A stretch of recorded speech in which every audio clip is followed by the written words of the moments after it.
दोस्तों आज हम लोग त्रिभुज के बारे में समझेंगे। ये है त्रिभुज। त्रिभुज हम लोग जानते हैं कि त्रिभुज तीन भुजाओं से मिलकर बना होता है और इसका तीन शीर्ष होता है। देखिए एक शीर्ष ए है, बी है और सी है। हम लोग जानते हैं ये संपूर्ण त्रिभुज है, ये 90 डिग्री का कोण बना रहा है और यहाँ 60 डिग्री बना रहा है। तो जो भी दो कोण यहाँ दिखाई दे रहा है तो तीसरा कोण भी निकल जाएगा ना जी। तो देखिए जानते हैं कि त्रिभुज के तीनों कोणों का योग 180 डिग्री का होता है। तो कैसे 180 डिग्री होता है हम लोग फॉर्मूला बेस से समझेंगे।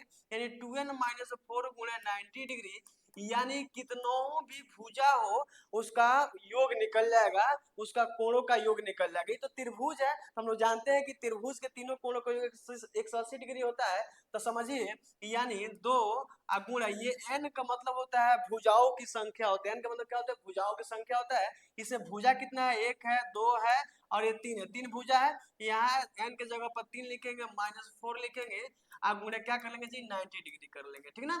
अब समझिएगा 3 दूना 6 अब -4 आप गुणे क्या जी? 90 डिग्री, ठीक ना। अब समझिएगा 6 में से 4 जाएगा 2 आप गुणे 90 डिग्री, जब गुणा करेंगे तो कितना डिग्री हो जाएगा जी? 180 डिग्री हो जाएगा। अब हमको समझ में आया कि त्रिभुज के तीनों कोणों का जो 180 डिग्री का होता है। अब आप लोग के मन में ख्याल आता होगा कि क्या भाई, अगर चतुर्भुज बोलेंगे तो चतुर्भुज के चारों कोणों का योग कितना होता है? तो आइए यहाँ समझते हैं। फॉर्मूला तो वही रहेगा 2n-4 गुणे 90 डिग्री।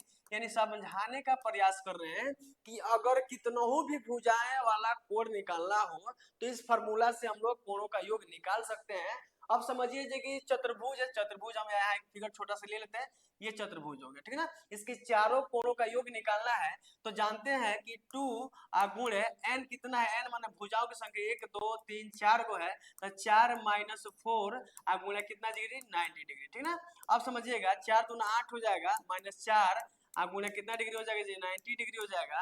ये 8 में से 4 जाएगा, 4 हो जाएगा गुणे 90 डिग्री, और जब इसको गुणा करेंगे तो 360 डिग्री हो जाएगा। यानी हम जान गए, बस ये हम लोग समझने का प्रयास कर रहे हैं कि अगर कितनों भी भुजा वाला अगर कोई भी आकृति हो तो हम लोग इस फॉर्मूला के माध्यम से निकाल सकते हैं कि उसकी कोणों का योग कितना होता है। लेकिन एक बात समझने का प्रयास कीजिएगा। आइए हम लोग इसको समझते हैं अगला स्टेप में। यानी समझिएगा यहाँ जो सी दिया है, सी शीर्ष जो दिया है, हम यहाँ समझ रहे हैं कि यहाँ 90 या 60 150 और 30 जोड़ेंगे तो क्या हो जाएगा जी? 180 डिग्री हो जाएगा। लेकिन एक बात समझिएगा, अगर इसके बाहरी कोण निकालना हो तो कैसे निकालेंगे?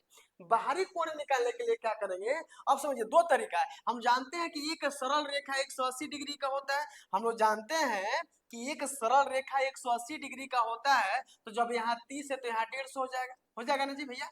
तो ये तो 150 हो गया, तो 180 डिग्री हो गया। तो हम लोग जान गए हैं कि बाहरी कोण निकालना हो तो जो अंतः कोण और बाहरी कोण मिलाकर 180 डिग्री का होता है। तो यहाँ 30 है तो यहाँ 150 हो जाएगा, 180 डिग्री हो जाएगा।